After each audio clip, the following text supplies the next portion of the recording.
Mga katambay, kamusta po ang lahat? Si Kamanong po, nagbabalik pong muli para po magkomento po sa inyo. Magandang araw po muna, tanghali, hapon, gabi. Madaling araw po sa atin lahat. Saan masulok ng bansa o mundo tayo naroon. Naraway maingatan po tayo mga kabayan. Umpisa na po natin ang ating komentuhan mga tambay. Ito po, nakakalungkot po ito mga tambay. Halos buwan-buwan po. Buwan-buwan po halos ay tumataas po at lumalaki po ang utang ng bansa mga tambay. Ano na nangyayari? Mga kabayan, sa kabila ng wala po tayong nakikitang mga malalaking programa na sinasabing better more, bill, better more. Bagkus ang nakita po natin sa loob ng 3 taon ay pamumulitika at issue po na isang damukal na korupsyon. Mga kabayan, pero sa kabila nun, halos buwan-buwan po. Lumolobo po ang utang natin mga tambay. Katulad po nito, January, February at March. Mga tambay, ayon po sa Bureau of Treasury, lumobo po ang utang natin sa loob lang ng 3 buwan. Yung January, February, March, mga tambay, unbelievable. Yan na po ang bagong Pilipinas o binagoong ang Pilipinas. Dadalhin po pala tayo saan? Sa basurahan, sa kumunoy. Kaya tama po yung sinabi ni Vice President ang bansa natin ay papunta na sa basurahan. Ito po mga tambay, pakinggan po natin ang balita. Samantala, umabot na sa 16.68 trillion pesos ang utang ng Pilipinas sa pagtatapos ng buwan ng Marso, batay sa ulat ng Bureau of Treasury. Nadagdagan ito ng 0.31% mula sa naging utang ng bansa sa naunang buwan. Ayon sa Bureau of Treasury, sa kabila ng trilyong pisong utang, nananatili naman itong manageable. Mula Enero hanggang Marso ngayong taon, nasa halos 40 billion pesos ang nadagdag sa kabuang utang ng Pilipinas. Nakita nyo mga tambay, mahigit 40 billion ang naidagdag sa loob lang ng 3 buwan. Nakita nyo po, ang dinadala po tayo sa puro pagkakautang. Mga tambay, yan po. Yan, January. Ayon po yan sa Bureau of Treasury. Lumobo po na mahigit 40 billion po sa loob lang ng 3 buwan. Yung January, February, March. Grabe po. Mahigit 40 billion ayon sa balita. Yan po inilabas ng Bureau of Treasury. Pero wag naman daw po mag-alala mga Pilipino. Kaya naman daw po yan na tugunan mga bayan. Bali wala po yan. Kasi unang-una problema po ng taong bayan yan . Hindi naman po problema ng politiko yan at hindi po problema ng Pangulo ng bansa yan. Mga tambay. Ang Pangulo po ng bansa ay buhay-hari po. Mga tambay. Dahil sa dami po ng issue ng korupsyon at meron pa rin po silang issue na isang damukal na ginto sa Hong Kong. Kaya po ang Pangulo hindi po maghihirap yan . Never po maghirap ang pamilya Marcos. Sa dami po ng pumuputok na lumalabas po sa labas ng bansa, napakarami na pong issue . Issue po. Di ba sa Amerika lang, napakarami raw po naka-freeze na asset nila, ari-arian. Sa Amerika pa lang. Ngayon sa Hong Kong, may pumutok. Pinaputok po ni Atty. Roque at usap-usapan na po yan sa Hong Kong at sa buong Asia. At meron daw pong tumayong testigo riyan na taga-Taiwan. Yung 350 tons of gold at nakakahalaga ng 1 billion. 100 billion for correction. 100 billion yung ginto. Nakita nyo po? Tapos ngayon, baon po tayo sa utang. Nakita nyo po? Paano pa yung mga nakaraan? At paano pa itong madarating? 3 buwan pa lang po yan. January hanggang March. Mahigit 40 billion na po ang naidagdag sa ating utang. Sino po magpapasan yan? Ang Pangulong Marcos po ba magpapasan yan? Ang mga politiko po ba ang papasan yan? Di po ba tayo? Dahil po sila puro pasweldohin natin . Sumusweldo po sila sa tax natin. Ngayon, yung tax natin na sila po ang nagbabaon sa utang sa atin na wala po tayong nakikita yatang malalaking programa, tayo magbabayad. Yung kaapu-apuhan natin, yung patay na tayo pare-parehas, pati ang ating lahi ay baon pa sa utang. Dahil sa mga ganitong politiko yata na wala yatang inintindi pong puro pang sariling interes lamang at puro bulsa lang yata nila. Ang kanila po yatang pinalaki ng pinalaki at siniksik na siniksik sa kanilang bulsa at sa kanilang malalaking bolt. Di kaya, nagtatanong lang si Kamanong. Di naman masama magtanong. Di ba mga tambay? Nakita nyo po, hindi kaya ito ginagamit o gagamitin. Kaya po tayo nagkakanda baon-baon sa utang dahil sa 3 taong pamumulitika? Hindi kaya ito nagagamit na?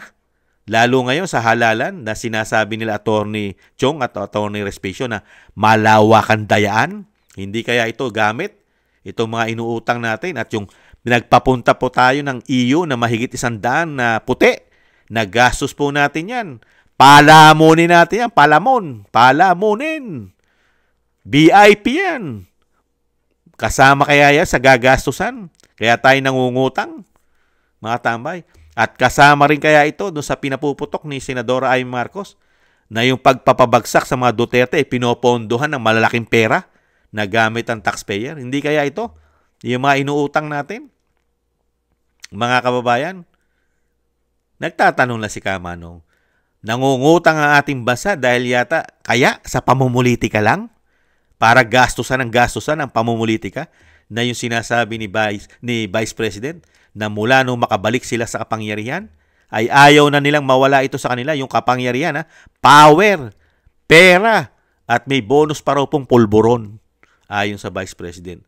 Mula rin daw nung maging speaker, ang tinatawag niyang tambaluslos, ay nadisgrasya na po ang ating kaperahan.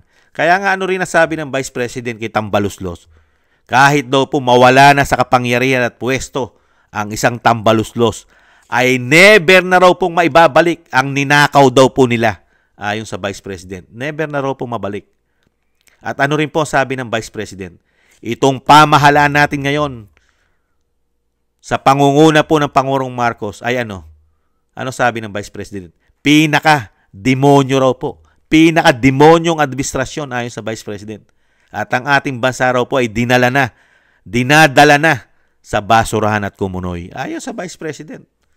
Dahil nakita niya ang laganap na korupsyon. Nakita kasi ng Vice President kung paano po ninanakaw ang pera ng bayan. Dahil nasaksihan niya Nasaksihan niya dahil nung mismo siya ay DepEd Secretary ay tinamnan daw po ng lumulubong bilyon-bilyon na extraordinary ang kanyang opisina. Ang DepEd Secretary pa siya noon. DepEd. Yung budget daw po niya na yung kanyang proposal budget, yung 2023 at 2024. Grabe daw po yun. Ang nilagay na extraordinary daw po ng 2 tao na sinasabi niya. Si Saldico at si Tambaluslos na tinatawag niya. Nakita niyo po. Paano hindi lolobo ang utang natin? Mga kabayan, hindi po ba tayo mangungutang? Sa mga programa na nakita natin, puro pagpapabagsak. At gaano rin kaya kalaki ang binigay nila sa ICC para po mapunta ang isang dating Pangulong Duterte doon. Puro pera po kaya ang ginagamit. Kasi hindi naman kikilos ang mga yan kung walang pera din. Napaka-importante rin po yata ng pera sa mga puti. Dahil yan din po ang pinaputok ng presidente ng Amerika na si Donald Trump. Na ang ICC ay pera-pera na lang daw. Politika, nagagamit daw po ng politika, pera-pera. Kaya nga pinarusahan ng Amerika yan Di ba? Naka-freeze ang mga ari-arian yan. O pera yata ng ICC. Kaya po, grabe po ang pinasabog din ng Amerika dyan, ang Pangulo ng Amerika sa ICC. Kaya po, tanong ng taong bayan ngayon, tanong po natin, nagbayad kaya tayo sa ICC para po dito sa utang natin na lumolobo, buwan-buwan na dadagdagan ang ating utang, buwan-buwan Ayon po yan sa Bureau of Treasury. Paano pa po yung April, May? Yung nilabas lang po nila January, February, March. Meron pa po tayong April. Diba? May, June, July, hanggang Disyembre. Gaano pa kalaki ang may dadagdag yan? Ilang bilyon pa, trilyon ay dadagdag. At isa pa, hindi pa tayo season ng mga sakuna. Wala pa tayong malalaking sakuna na nangyayari nitong taon na ito na para gastusan ng bilyon-bilyon at trilyon. Mangungutang na naman tayo niyan. Pero itong inuutang nila, walang nakikita ang taong bayan. Di po ba? Na malalaking programa, proyekto na makakatulong din at kumita. Di po ba? Nakakalungkot lang mga kabayan. Kaya po talagang kailangan na po talaga natin. Sana po makapasok po ang PDP laban sa Kongreso at Senado para po dito sa napakaraming investigasyon na dapat ay gawin. Black voting po talaga. Kailangan ng black voting. mga kabayan, para po kahit papaano hindi nila madaya at hirap silang madayain pagka black voting. At ganun din po sa ating mga party list. Isa-isa po yan. I-spread po natin, damihan po natin ang boto ng mga PDP laban party list para makapasok po sila lahat, mga kabayan. Nakakalungkot po. Dinala tayo sa pamumulitika, mga tambay, sa pera, napakaraming pera. Tapos, ibinaon pa tayo sa utang, mga kabayan. Kawawa. Kaya kawawa yung susunod na administrasyon, mga tambay. Kawawa po. Dahil napakarami na pong, napakaraming problema ng bansa. Baon pa sa utang ang Pilipinas. Tapos, nahandyan pa yung pinaghirapan ni dating Pangulong Duterte na kahit papaano, napakalaking porsyento na ang problema ng bansa ay nabawasan. Nabawasan po sa pulburon. Nabawasan po sa mga adiktus. At malaking kabawasan po. Saan? Sa mga terorista, mga kaliwang grupo. At malaking porsyento rin po nakabawasan sa mga korupsyon. Yung korupsyon, nalimitahan po kahit papaano ang korupsyon sa ating bansa na 6 na taon. At napakaganda rin po ang ginawa dahil pati po ang mga oligarko ay nagbabayad po ng tamang buwis nung panahon po ni dating Pangulong Duterte. Ngayon, ang tanong natin, nasusunod po ba ngayon yon sa binagoong Pilipinas? Lahat ng nabanggit natin, mga kabayan. At nung panahon po ni dating Pangulong Duterte, kahit po tayo ay nangutang, pero nakita po natin yung resulta. May nakikita po tayo. Ngayon po ba meron? Ano po nakikita nating resulta? Investigasyon. Impeachment. Ipadala sa dahig ang dating Pangulong Duterte. Mga kabayan. At ano pa? Issue na ang pera ay puro priority. Priority napin kayo. Kayong mga sundalo, kapulisan. Priority kayo ng speaker. Di ba? Bahala kami. Pag-uusapan namin yan sa bicameral conference committee report. Mga katama, yan po ang napagkikita natin at narinig, mga kababayan, na tinarabaho po nila. Kaya po tayo yata ay nabaon sa utang. Utang na loob. Di mo ba, mga kababayan?